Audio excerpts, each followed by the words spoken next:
Good morning po mga followers po, mga viewers ka Reels. So ngayon pong umaga, luto po tayo ng ginataang tilapia may pichay. So yan po.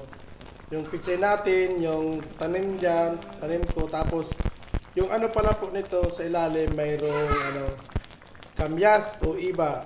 So yung dito po na kamyas. So yan po. Ulam po para mamaya po na tanghali ng mga kids. Wala po yan ng mga kids. So yung tilapia, prinito ko po muna para mas malasa po siya. So yan po, medyo ano lang po, halata. So sabaw pa lang, minsan ulam na. So yan po. So yan po, yung pangpaasin po yan is yung iba sa lalim.